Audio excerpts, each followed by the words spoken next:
Narito na yung summary ng PBA trade rumors ngayong August 24, 2026.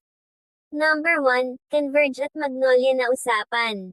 Pinakamalakas na rumors ngayon si Javi Gomez de Liaño. Sinasabi na ipapadala siya ng Magnolia sa Converge kapalit ng isa sa mga guard nila, at ang pangalan na laging binabanggit ay si Alex Stockton.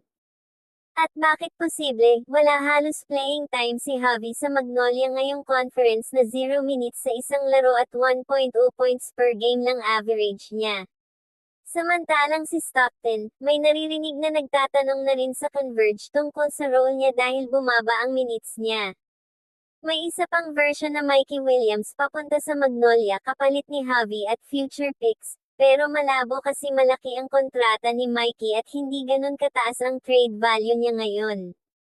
Number 2, si Alex Stockton nasa trade block na.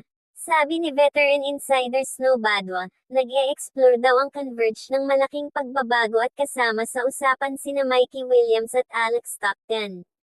Attractive target si Stockton dahil sa depensa at scoring niya, at may mga team daw na nagbabantay tulad ng Hinebra. Nag-iingat lang daw ang Converge baka mangyari ulit yung Shawnee Winston Tenlex na nagpasikat bigla sa ibang team.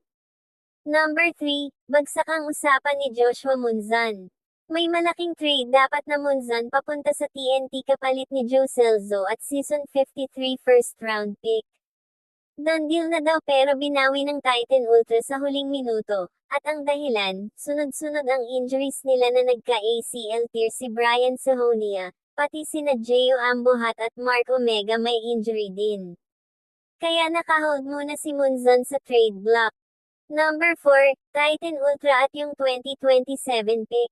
May proposal na i-trade ng Titan yung 2027 first round pick nila sa TNT kapalit ni na Brandon Ganuelos Rosser at Reynam Batak plus future first pick ng TNT. Gusto ng Titan mag-balance ng veteran at future assets. Number 5, iba pangalan na nababanggit. Mikey Williams nag-average lang ng 12 points, 2.4 rebounds, 3.5 assists at 13.3% lang sa 3-pointers sa Converge. Wala daw balak i-extend ng Converge pag-expire ng kontrata niya ngayong December. May rumors din na babalik siya sa TNT. Paalala lang, rumors pa lang karamihan nito at mga fan-made scenarios. Nakabreak pa ang liga ng 53 days, kaya expect pa ng mas maraming ingay hanggang mag-file na ng actual trade ang mga teams. Para sa akin, sobrang ingay lang talaga ng trade mill ngayon kasi nakabreak yung liga pero kung titingnan natin ng maayos, may sense naman yung mga lumalabas. Eto yung masasabi ko. Para sa Javi for Stockton, swak sa needs ng dalawa. Dahil kailangan ng Magnolia ng energy sa backcourt. Si Stockton, dog mentality sa depensa at kaya umiscore.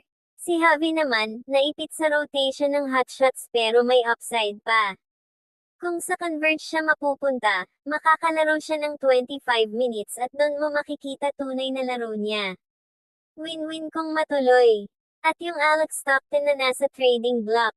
Hindi na nakakagulat. Ang Converge mukhang magre-retool. Problema lang, baka magsisi sila ulit tulad ng kay Shawnee Winston.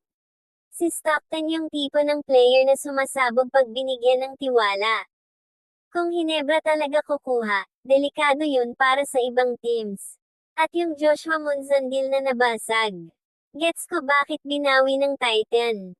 Ang daming injured sa kanilang player, Sahonia out, Ambuhat at Omega questionable. Kung pinakawalan pa nila si Munzan, wala na silang maiiwanang scorer. Pero ibig sabihin, tataas pa lalo presyo ni Munzan pag gumaling na roster nila. At ang Mikey Williams situation. Ito yung pinakamalungkot, 13% lang sa tres ngayon. Hindi na siya yung Mikey ng TNT dati.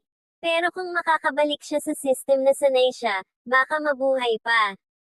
Converge naman mukhang mag-move on na pag-December. Sa overall take ko, wala pang official, pero Converge at Magnolia yung pinaka-active sa rumors ngayon. Pareho silang naghahanap ng bagong identity. Kung ako tatanungin, yung Javi for Stockton yung pinaka-realistic at pinaka-makakatulong sa dalawang team. Ikaw, anong trade dito yung gusto mo matuloy? Team ka ba ng Magnolia, Converge, o iba?